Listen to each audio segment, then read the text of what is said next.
On April 7, 2025, the world watched in astonishment as President Trump, in a move that shocked even his closest advisors, imposed a sweeping 25% tariff on a wide range of Canadian imports.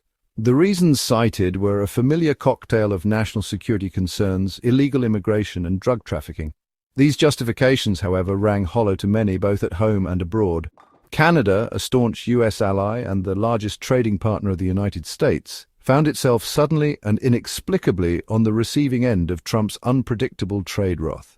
The tariffs, covering sectors from automobiles to aluminum, sent shockwaves through the global economy. Financial markets tumbled as investors grappled with the ramifications of a trade war erupting between two of the world's most integrated economies. The move, coming just months into Trump's second term, seemed to confirm the fears of those who had long warned that his America First agenda would ultimately lead to global economic chaos. The initial reaction in Canada was a mixture of disbelief and anger. Prime Minister Trudeau, caught off guard by the sudden escalation, denounced the tariffs as unjustified and unacceptable, vowing to defend Canadian interests. Across the country, Canadians expressed their outrage at what they perceived as a betrayal by their closest ally. Public opinion polls showed a sharp decline in trust towards the United States, a sentiment not felt so strongly since the Vietnam War. The economic impact was immediate. Canadian businesses, heavily reliant on the US market, faced the prospect of lost contracts and layoffs. The Canadian dollar plummeted against its American counterpart, raising the cost of imported goods for Canadian consumers. The tariffs threatened to unravel decades of economic integration, casting a long shadow over the future of the US-Canada relationship. The imposition of tariffs on Canada marked a significant turning point in US foreign policy. It signaled a willingness by the Trump administration to prioritize narrow domestic interests, even at the expense of long-standing alliances and global stability. The move was met with condemnation from world leaders who warned of the dangers of protectionism and the erosion of the rules-based international order. The tariffs on Canada, coming on the heels of similar trade disputes with China, the European Union, and Mexico, seemed to confirm the view that the United States was retreating from its role as a global leader. The Trump administration's unilateralist approach, characterized by a disregard for international norms and agreements, had left the world wondering who would fill the void left by a retreating America. The tariffs presented Canada with a complex strategic dilemma. On the one hand, Canada could not afford to back down in the face of what it perceived as economic bullying.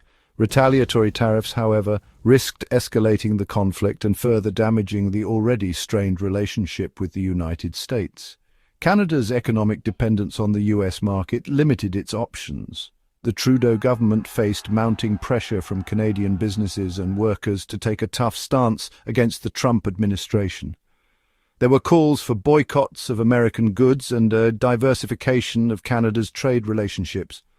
The tariffs had exposed the vulnerability of Canada's economy to the whims of its southern neighbour, forcing a national conversation about economic sovereignty and strategic autonomy. Section 5 Energy Entanglement, a tariff time bomb.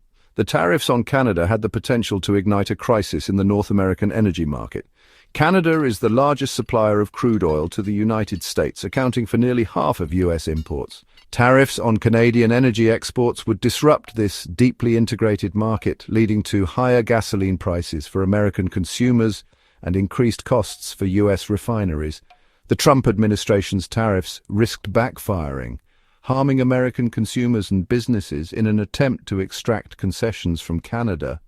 The tariffs also had the potential to upend the carefully calibrated energy relationship between the two countries, with implications for energy security and environmental cooperation.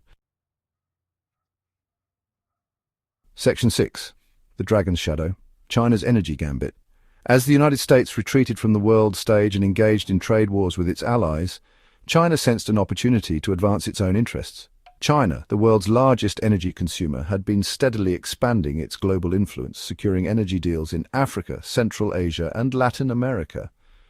The United States-Canada trade dispute presented China with a chance to further its energy ambitions.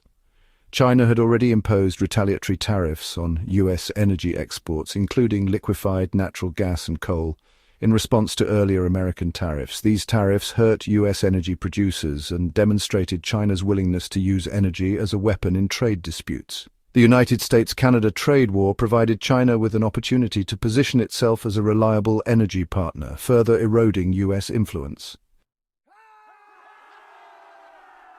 Section 7, A World Adrift, Trade Wars and Shifting Power. The United States-Canada trade war was a symptom of a broader geopolitical realignment. The post-Cold War order, characterized by American hegemony and a rules-based system, was crumbling. The rise of China, the resurgence of Russia, and the inward turn of the United States had created a more uncertain and volatile world. The tariffs on Canada, a country that had long been a symbol of stability and cooperation, were a wake-up call for the world. They demonstrated that no country, not even America's closest allies, were immune from the capriciousness of United States foreign policy. The world was entering a new era of great power competition, one in which the old rules no longer applied. Section 8. The looming question: retaliation or reconciliation. As the dust settled on the initial shock of the tariffs, the question on everyone's mind was how Canada would respond. Would Canada retaliate with tariffs of its own, risking a full-blown trade war? Or would it seek a negotiated settlement, attempting to salvage the remnants of its once close relationship with the United States? The stakes were high for both countries. A trade war would have devastating consequences for the Canadian economy. But backing down would be seen as a sign of weakness. The United States, for its part, risked alienating its closest ally and further damaging its already tarnished reputation on the world stage. Section 9. Into the Unknown, a New World Disorder. The United States-Canada trade dispute marked a watershed moment in international relations. It exposed the fragility of the global trading system and the dangers of unchecked nationalism. The world watched anxiously as the two countries, once symbols of friendship and cooperation, teetered on the brink of a trade war. The future of United States-Canada relations, and indeed the global order itself, remained uncertain. The outcome of the trade dispute would have far-reaching consequences, shaping the contours of global trade, geopolitics, and the very idea of the West. The world was entering uncharted territory, and the stakes had never been higher.